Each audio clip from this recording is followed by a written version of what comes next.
a calendar call on both of Mr. Cruz's cases, which appear on page 30 of the court's docket. Is there anything that we need to address today from either side other than keeping on schedule? Hi, Jim. Hi. Dave Frankel. Nothing in particular, although there was an appeal to the court about having him, Mr. Cruz, not be at hearings, and they indicated that there should be a colloquy in accord with what the court was going to ask. And to the extent that Mr. Cruz does not have to be at any continuing hearings, we'd like to have that process done. So you're asking that he not be, if I remember correctly, you're asking that he be excused from these types of hearings. In other words, we're coming in for calendar call. You're not asking, are you still asking that he be excused from some substantive hearings? Because those, I think, need to go on a case-by-case basis or a hearing-by-hearing basis. For example, if you had, I've had before a motion to suppress, and I don't know if I brought this up, where an attorney wanted to waive his client's presence. I said, okay, but what if there's some testimony that needs to be rebutted? And he went, oh, you know, that's true. I don't know, I haven't talked to him. Maybe I shouldn't waive it. So the reason I bring this up is because there could be specific things, depending on what type of hearing it is, that I need to make sure that he knows he's waiving a specific right to a specific hearing.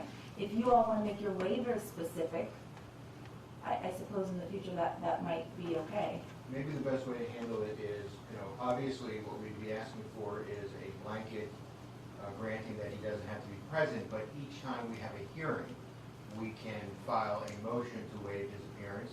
And it may be evidentiary, but he may still choose that, and that's his choice, that he doesn't want to assist us at the hearing, not to be here, but on a motion-by-motion basis, we can file the request, and based on if you see there are any concerns, or we talk to the state, and he needs to be here just to be queried on that particular one, you can do it that way. Okay. So why don't you come up to the podium? Or he can stay there if it's easier. Mr. Cruz? Yes. Please raise your right hand.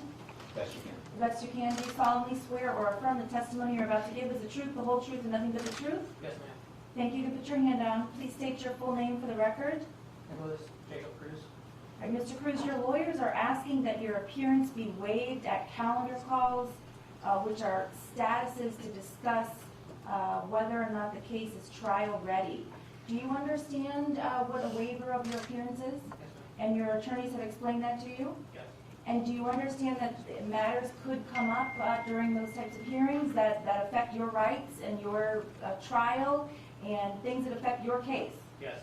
And are you comfortable allowing your attorneys to appear on your behalf and fill you in on the details? Yes, ma'am. Do you understand there are certain things that you could miss that I can't think of every hypothetical situation that could come up, but you need to understand that things could come up that affect your rights, and you are essentially waiving your right to be present.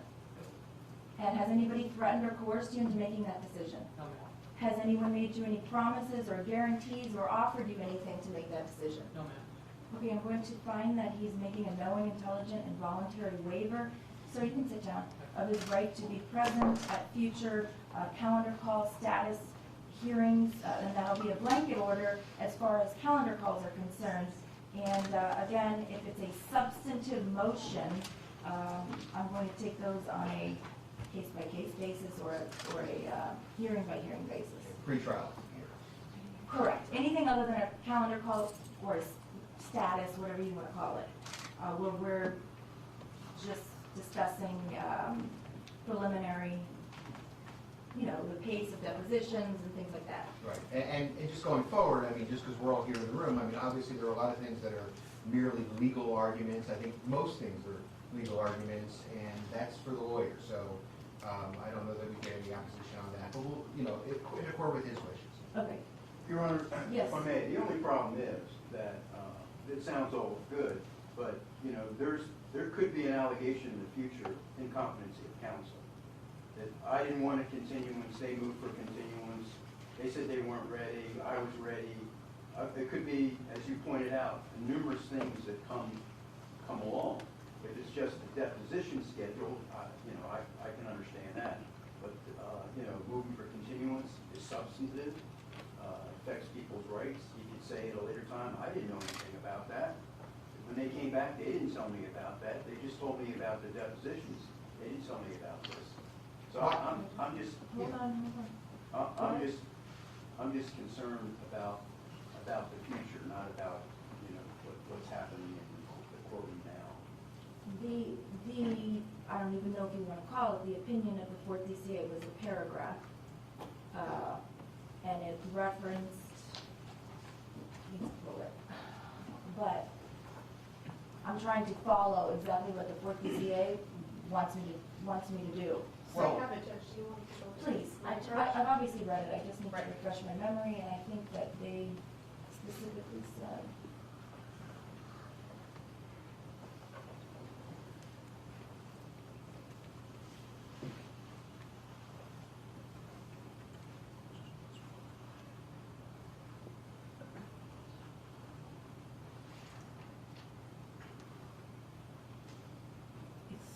Well, they, It's yeah. Well, my not suggestion, perfectly clear. My- when my- I'm saying on national television, I don't think it's perfectly clear. thought to assuage that fear would be certainly every time he could manifest his opinion in writing, and that way the resources of the sheriff don't have to be used to bring him here. So, he doesn't have to be here to actually indicate that he agrees with whatever our position is. Judge, and I think that's the purpose of the colloquy, was you have advised Mr. Cruz that there are things that are going to be discussed in court, and he will have to rely on his counsel to relay that information to him. As the state is fully aware, because they ordered the jail logs, somebody sees Mr. Cruz frequently, and we're constantly discussing depositions that have been taken and the status of the case. I appreciate Mr. Sapp's concern that perhaps we will keep our client informed, but we do so every opportunity that we can. Or that, I think what he's saying is that he could make that allegation in the future. Well, that's, I think, the purpose of the colloquy, that he understands his rights, the rights that he's waived by not being present. If the court wants, if we anticipate that we'll be requesting continuance at a court date, we can have that in writing that Mr. Cruz doesn't have an objection to that, if that would alleviate some of the concerns from the state. Yeah, I'm just concerned, as the court knows, and I'm sure counsel does, that future defendants, can say, well, they didn't tell me this, I didn't agree with this, and then there's a conflict between counsel and client, and I just want to make sure the record's clear, that he, agrees with this or doesn't agree with that he had knowledge of it, and not relying on he said, she said sometime in the future. That's my only concern. So, I think the best course of action would be to just take it hearing by hearing, and if there's something that comes up during a hearing that I think was not covered in my colloquy, then we'll bring them up. Okay, so for the purpose of the order, Mr. Cruz has entered in a waiver knowingly, intelligently, and voluntarily, and he is released from all future pretrial hearings unless otherwise ordered by the court. Pretrial conferences specific to calendar call type settings. If there is a substantive motion, let's say a motion to suppress, I'm just giving an example. I think that needs to be addressed specifically. So unless otherwise ordered by the court, is that fine, and then we'll take it depending on the issue of the motion, Yes, and you that's just it. advise us beforehand. I think that sounds Right, right. and I just wanted to give the heads up that when you talk about substantive hearings, a lot of them are just plainly legal. No, I understand, but I don't know what you're gonna be Right, filing, yeah. and I can't imagine all of the circumstances. I understand Mr. Sapp's concern was part of my concern in the first place, that I cannot anticipate every possible situation. So if it's, or what motions are gonna be filed, or, you know what I'm saying? I don't have a crystal ball, and I don't know what your plans are. And as they come up, if we need to file a specific, or he needs to sign a specific waiver so that the record is documented, and if for some reason the state doesn't think that that's sufficient enough, we'll address it at that time. But everything that happens here is legal. I mean, that's what we're here for. I mean, it may be arguing legal matters, but the defendant has a right to be present and hear that and agree or disagree with legal matters. everything here is legal. What we're doing right now is legal. But he also has a right to waive that.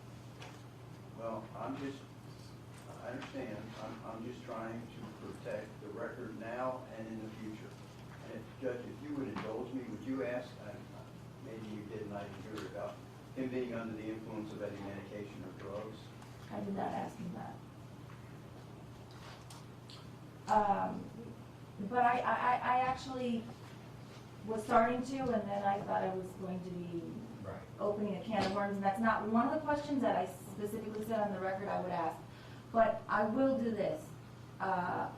He's still under oath, and I would like to ask him if he is currently under the influence of any medications that affect his ability to think, to concentrate, to follow along with his attorneys, to understand the proceedings, Today. and so on and so forth. So he does not have to tell me what specific medications. That's fine, from the defense. That's fine. Okay, Mr. Cruz, did you hear my question? Are you taking any, I'm not asking you to list your medications, all I'm asking you to do is tell me whether anything you're taking or not is affecting your ability to understand these proceedings, to understand, to communicate with your lawyers, or to understand me when I'm speaking to you. I understand fully what you're saying. Okay, are you having any trouble concentrating? No.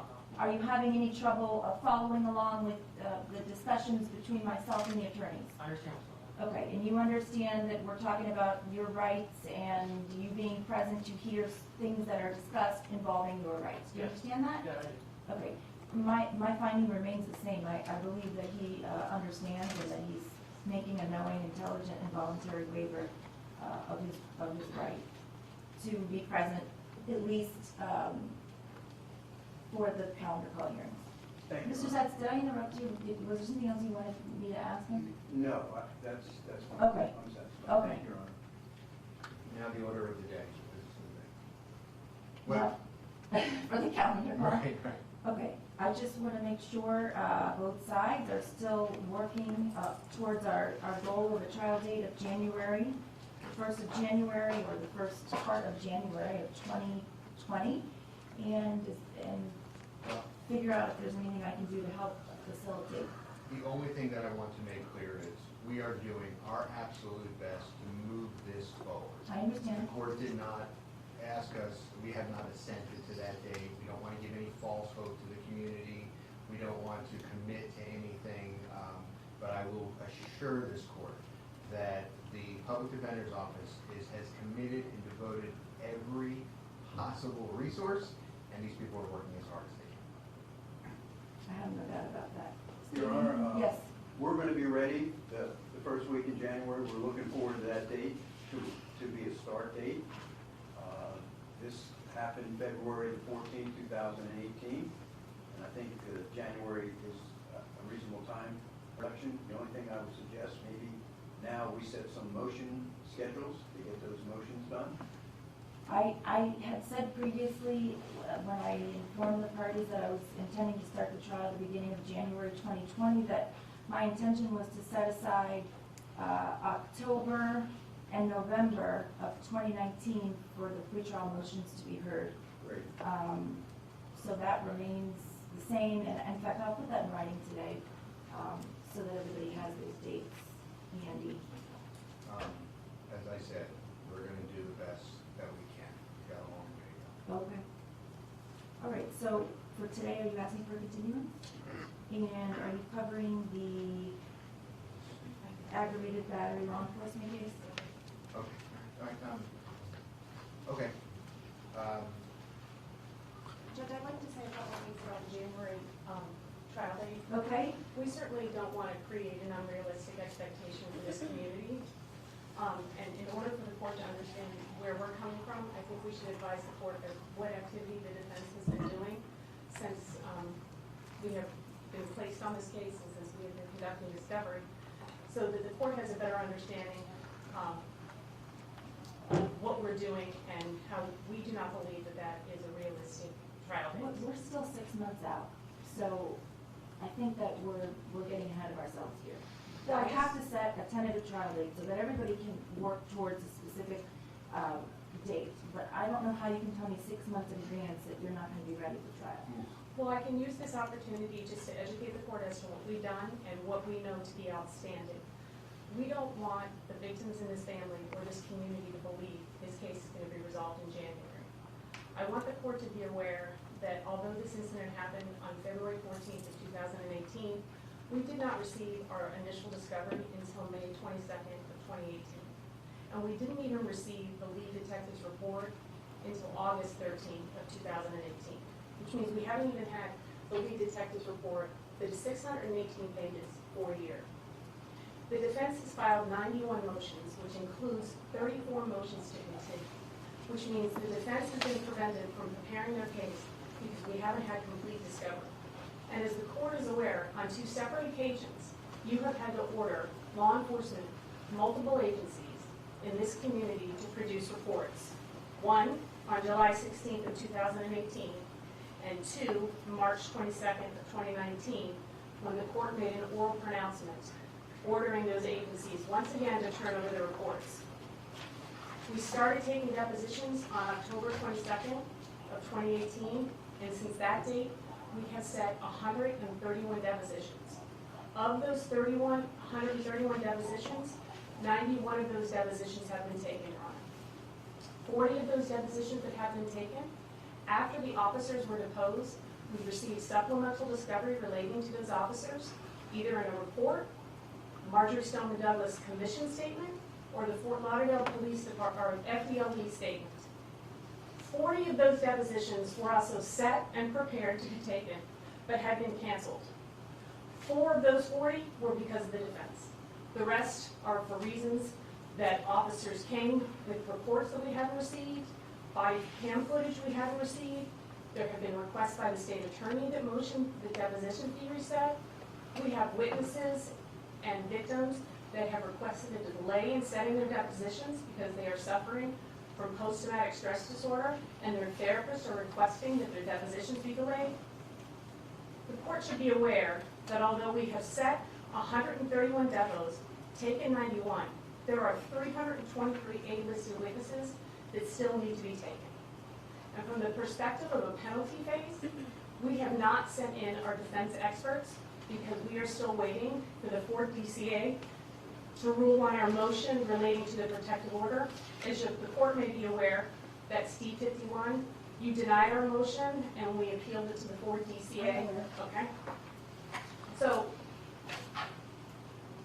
just like Mr. Frankel said, we cannot work harder on this case, but we don't want to create a facade for this community that it's going to be tried in January, Judge.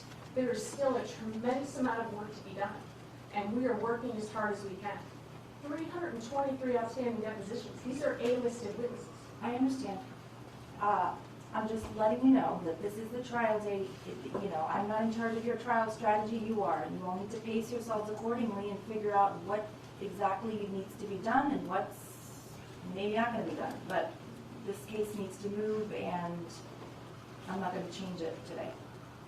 Okay. I just wanted the court to be educated about how we are moving this as fast as we can. I'm sure that you are. Again, please pace yourselves because that's going to be the trial date. Is the court saying that we're going to be going to trial in January 2019? Yes, 2020. 2019 already. I'm sorry, 2020? Yes, that's 6 months from now, yes. I made that statement back in, I don't know, 6 months ago. So I told you that a year ago. So you will have had a year knowing that that's the proposed trial date. And that's correct. I remember you advising us. Of course it's proposed. I'm not going to set a date certain, but I'm letting you know a date that I would like for you all to work towards. I know that you all are working hard, but I think that it's too early to continue that trial date when we have 6 months. And nobody knows what's going to happen between now and then. And I agree with the court. I just wanted you to be aware of what we've done and what is outstanding. I am very aware that you all are working very, very, very hard. So we have depositions scheduled through August 15th, so we would just ask for maybe a date in September. And, Sure. just so we're not coming back. I mean, you see when we file the date for the deposition schedule, we can make sure that individual notices get sent to your chamber if you want that as well. How about, what was the date, I don't know what days you all are doing depots. Thursday. Thursdays are deadline. We can do a status on September 3rd. That's all? State? Okay. All right, September 3rd at 1:30 for a status calendar call. And are you asking for continuance in the second case, or do you all want to address that separately? Here's Ms. Snyder and Mr. Burke is going to handle that. Judge, September 3rd is fine in this case as well. I actually have 3 depositions scheduled in this case for the end of August. Okay. I think by that point in time, we'll have a better idea of what the current status is on this case. Okay, September 3rd at 1:30 for calendar call. Mr. Cruz, his appearance is waived for that particular hearing. Thank you, Judge. Thank you, we're in recess.